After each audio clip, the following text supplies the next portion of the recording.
Now, I've heard people saying, look, if you break the law, you should go to jail, you should be prosecuted, and the fact that other people break the law and aren't prosecuted makes no difference.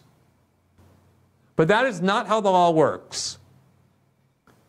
In every other instance, you can argue that whataboutism doesn't matter. So you say, oh, Russia committed a war crime because they used this certain weapon here, cluster bombs or whatever, and then someone comes along and says, well, the United States uses those weapons, and Ukraine uses those weapons, and the UK uses the weapon, and Israel uses those weapons. And then the response is, oh, that's whataboutism. Who cares if other people do it too? If Russia does it, it's wrong. And that's the kind of argument being marshaled here. Who cares if everybody in Washington constantly leaks information, classified information? The fact that President Trump did it means he should be prosecuted. But that is not how the law works. The law is an extremely potent weapon. It can put you in a cage. It can deprive you of your liberty.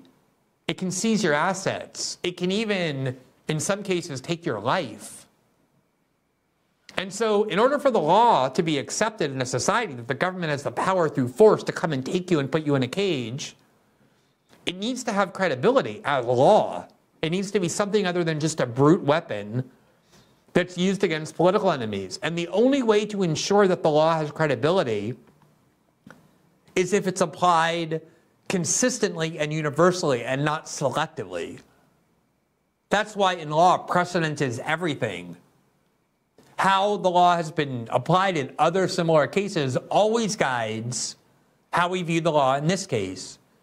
And the fact that, as we're about to show you, so many people who were on the side of the establishment, who were judged politically favorably by the establishment, who did exactly what President Trump is accused to have done, but far worse, the fact that they were given slaps on the wrist or never even prosecuted, of course sheds enormous light on the motives at play here, and therefore on the validity of the prosecution. Now, the final point I want to make before going into these historical examples is one of the laws that has been invoked as the basis for these charges against President Trump is the Espionage Act of 1917.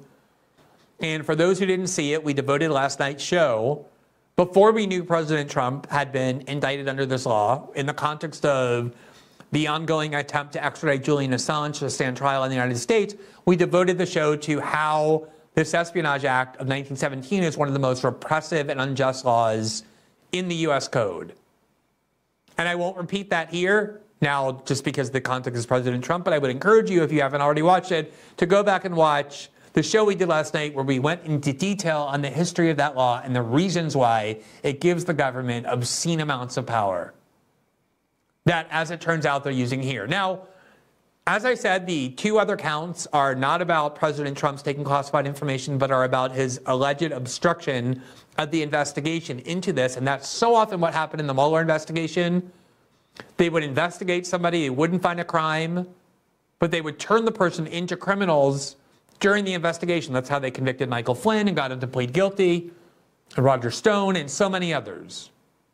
So my guess is President Trump looked at this prosecution with great hostility, and that probably led him to be pretty hostile to the investigators, and then now turned that into an obstruction charge.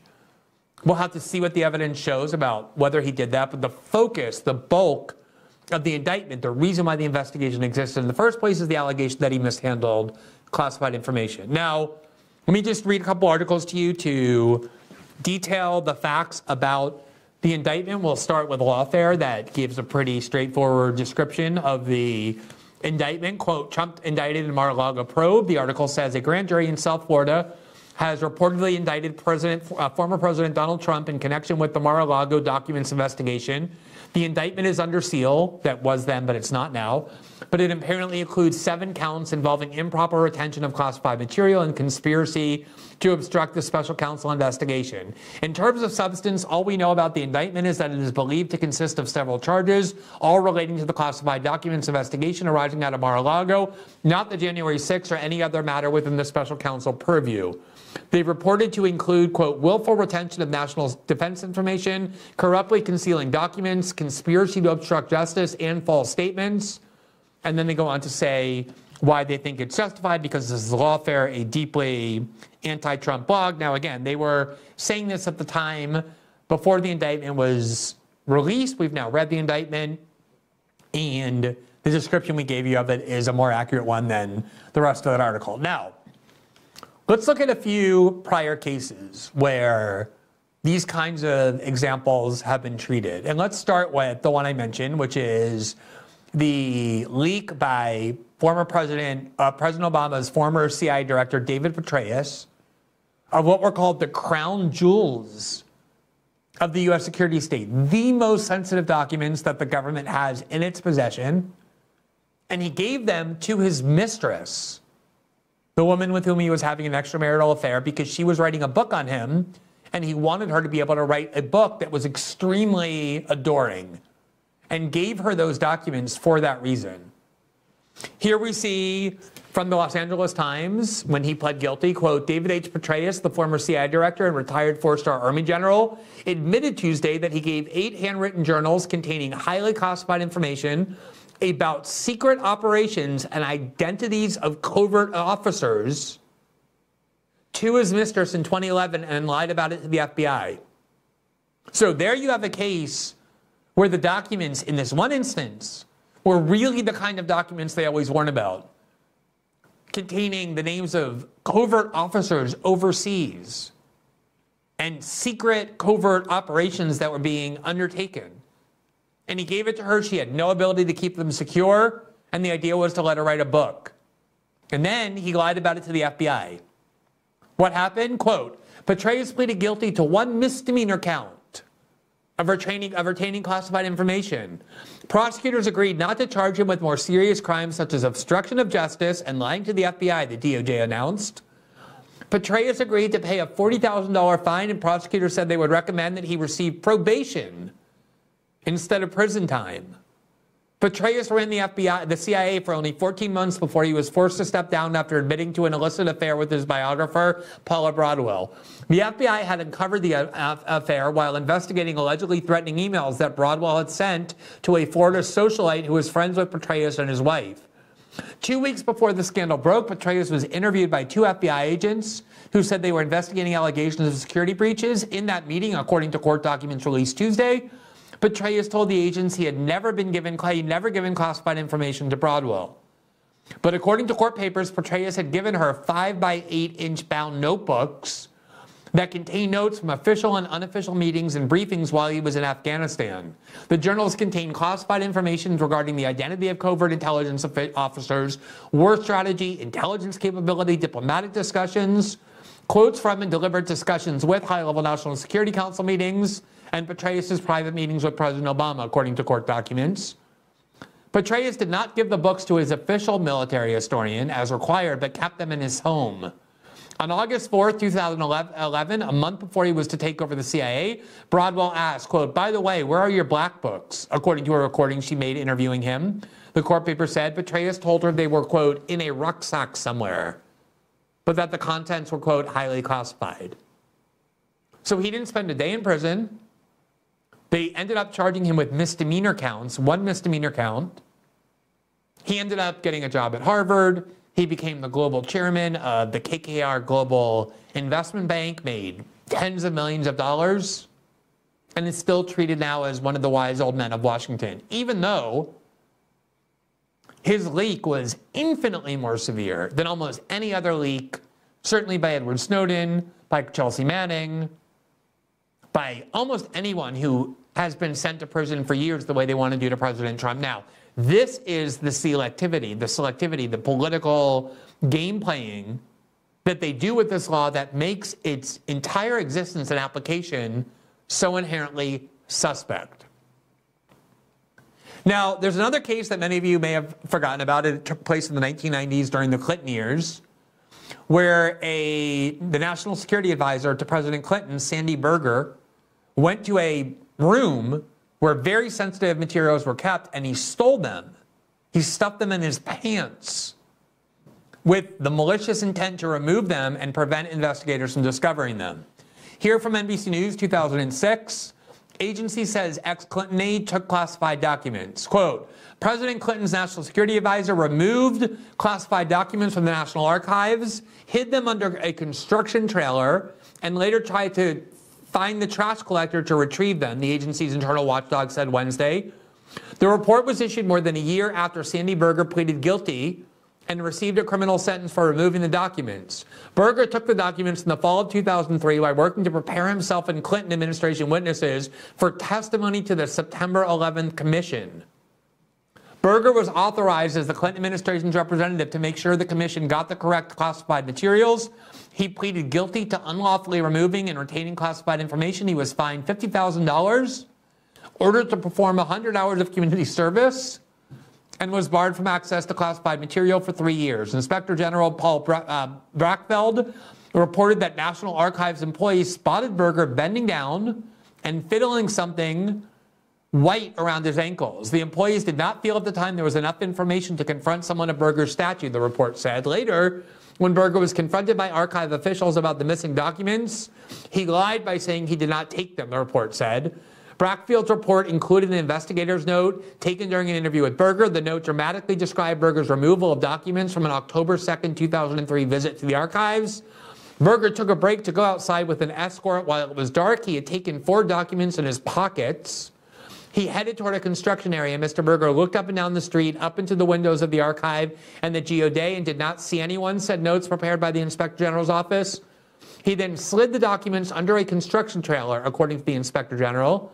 Berger acknowledged that he later retrieved the documents from the construction area and returned them to his office. Quote, he was aware of the risk he was taking, the Inspector General note said. Berger then returned to the archive building without fearing the documents would slip out of his pockets or the staff would notice that his pockets were bulging. The note said Berger had not been aware that archive staff had been tracking the documents he was provided because of earlier suspicions from previous visits that he was removing materials. Also, the employees had made copies of some documents. By October 2003, the report said, an archives official called Berger to discuss missing documents from his visit 2 days earlier. And the investigator's note said, quote, Mr. Berger panicked because he realized he was caught. The note said that Berger had, quote, destroyed, cut into small pieces, 3 or 4 of the documents. These were put into the trash. After the trash had been picked up, Berger, quote, tried to find the trash collector, but had no luck, the note said. Now, another person who never went to prison, was not convicted of a felony, got a fine, and yet he was deliberately stealing documents to prevent them from being discovered as part of the 9/11 Commission, looking into how 9/11 happened. Remember, 9/11 happened 9 months after the end of the Clinton administration.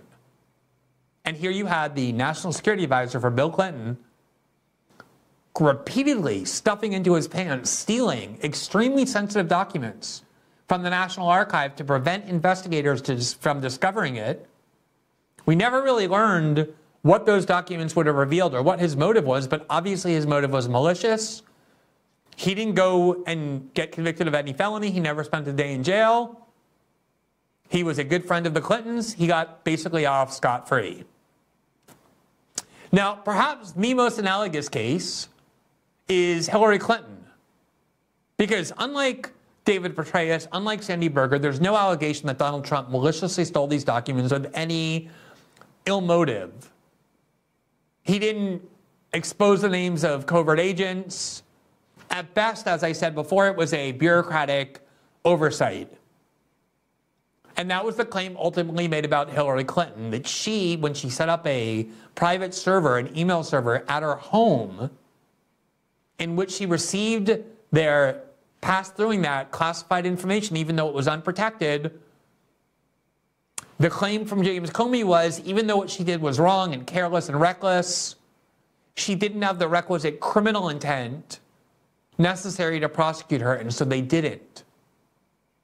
Now, you may recall that Hillary Clinton lied repeatedly about what happened here. In fact, here's a PolitiFact rating from July of 2016, and you know PolitiFact would not be calling her a liar just a few months before the election unless there was extremely compelling reason to do so.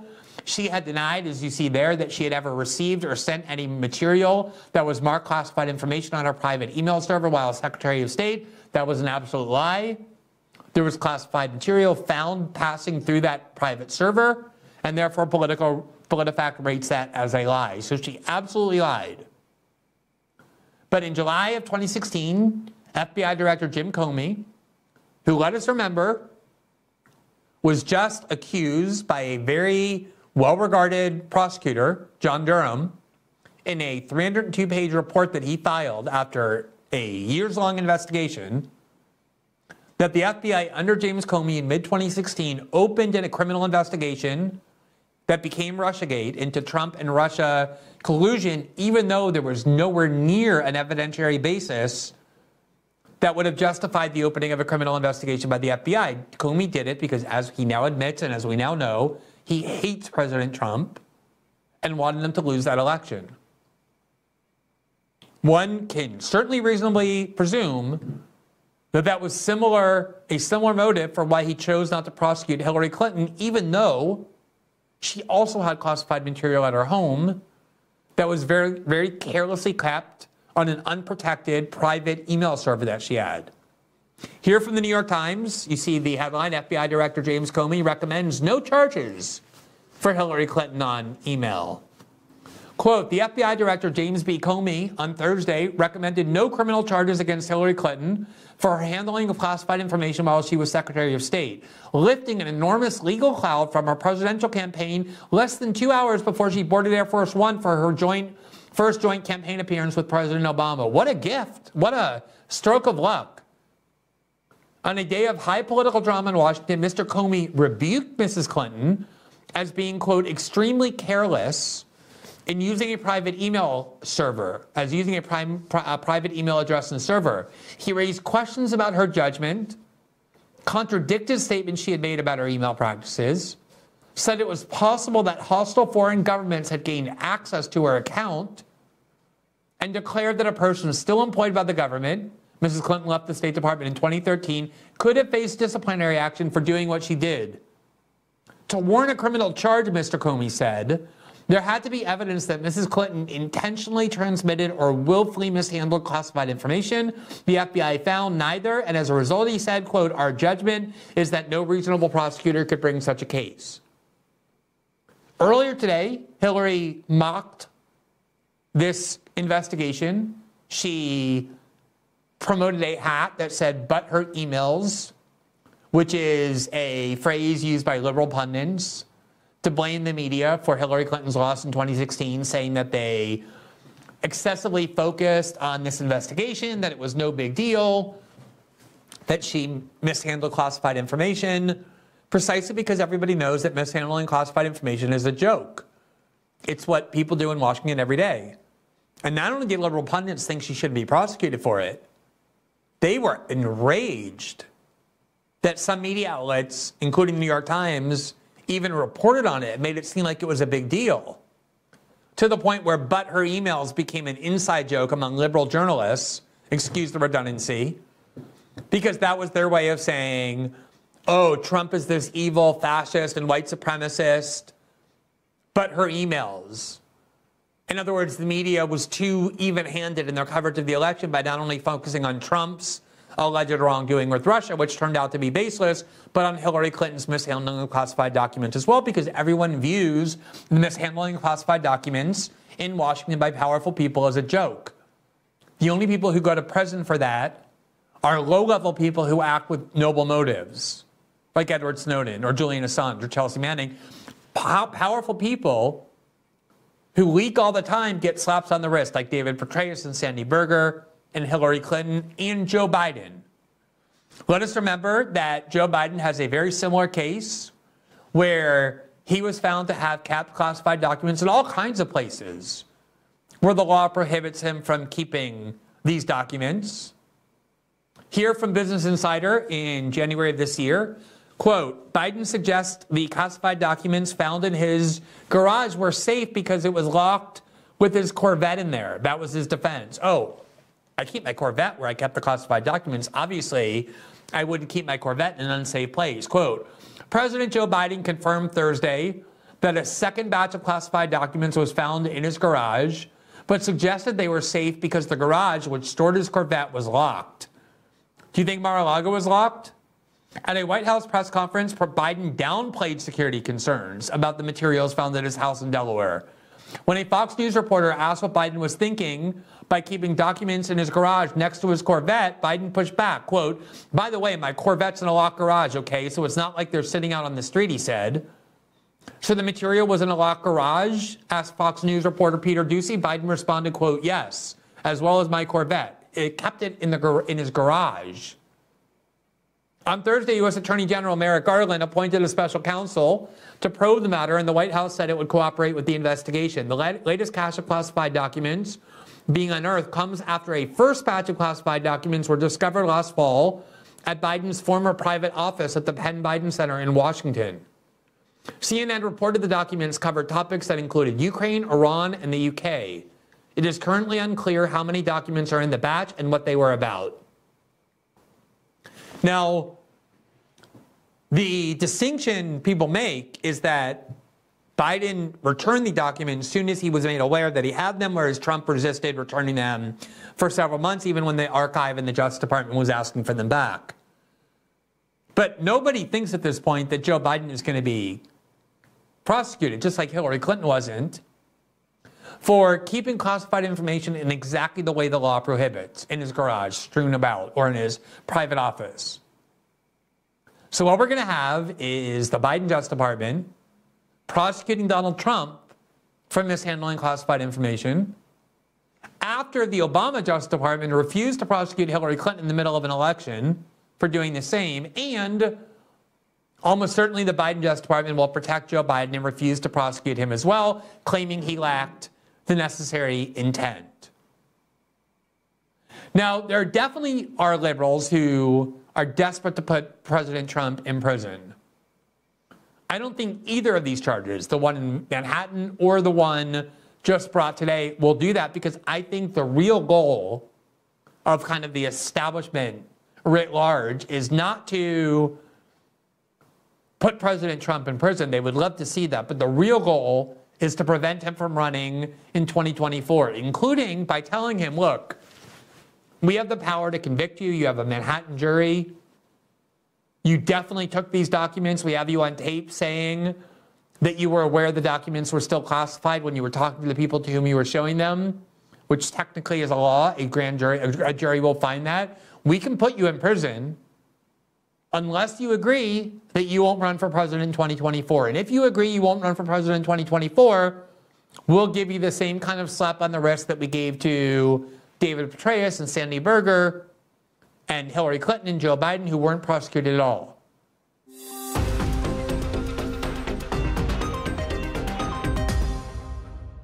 Thanks for watching this clip from System Update. Catch our full shows for free, live weekdays at 7 p.m. Eastern on Rumble, and join our locals community at greenwald.locals.com for all of my written journalism, exclusive after-show Q&As, and more.